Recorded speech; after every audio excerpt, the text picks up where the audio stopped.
Two jars of cinnamon can have the same warm brown color, the same smell, and nearly the same label, while only one matches a public health alert.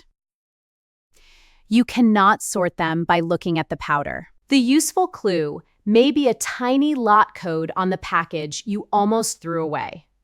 Before you empty the entire spice cabinet, separate two questions.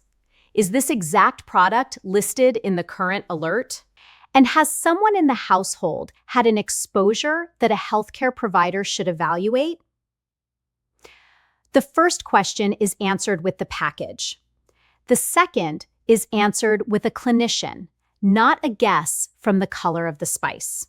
An FDA alert normally identifies much more than the word cinnamon.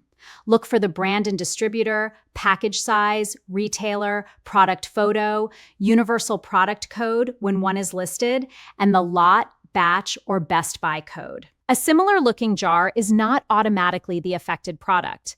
A matching brand without the matching package details may not be enough either. Read the notice beside the package, not from memory. Match one identifier at a time. Start with the brand and product form. Then compare the package size and photo. Finally, find the printed code, which may be on the bottom seal, back label, or crimped edge of a pouch. If every listed detail matches, follow the alert's instructions. If the details do not match, that does not prove the product was laboratory tested. It only means you have not matched that specific notice. This becomes difficult when cinnamon has been poured into a beautiful glass jar and the original bag is gone. The jar tells you what the spice is, but not who packed it, which batch it came from, or when it was produced. Before decanting a spice, photograph the front, back, and lot code. Save those photos in one pantry album and write the brand and code on the bottom of the new jar. That turns a vague future warning into something you can actually check. Do not use color, smell, taste, a water trick, or a social media comparison as a safety test. The Centers for Disease Control and Prevention says lead in a spice cannot be detected by looking at it or tasting it. Laboratory testing is the only way to know the lead content of that product for certain. The metal known as lead can reach food through the environment where a crop grows, through processing equipment or storage, or through deliberate adulteration. Those routes are different, but none creates a reliable kitchen-level visual signal. Very bright cinnamon is not a diagnosis. Dull cinnamon is not a clean laboratory result. The numbers also need context.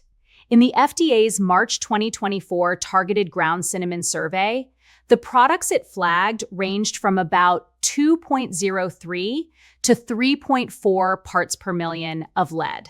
The cinnamon associated with the earlier applesauce investigation was reported between 2,270 and 5,110 parts per million.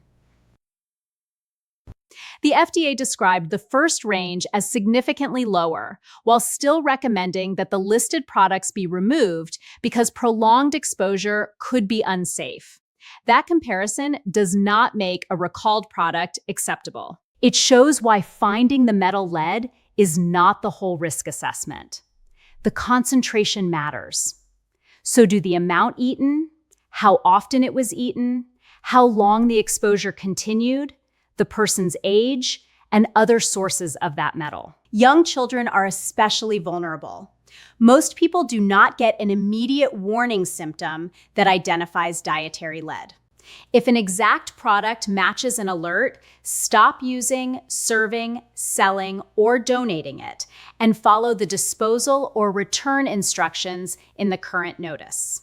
If a child or anyone else may have consumed an affected product and you are concerned, contact a healthcare provider. The provider can decide whether a blood test for this contaminant or other follow-up is appropriate. Use the live FDA alert rather than an old screenshot, because product lists can be updated. If you cannot find the code, contact the retailer or distributor with the package photo and purchase details. Keep the receipt or order history when it is available. The practical response is not to assume every cinnamon jar is dangerous, and it is not to trust a powder because it looks normal. Match the actual package, act on the current notice, and involve a healthcare provider when exposure is a concern. The next time you transfer a spice into a matching pantry jar, take 3 photos first: the front, the back, and the lot code. That 30-second habit preserves the evidence needed for a future recall.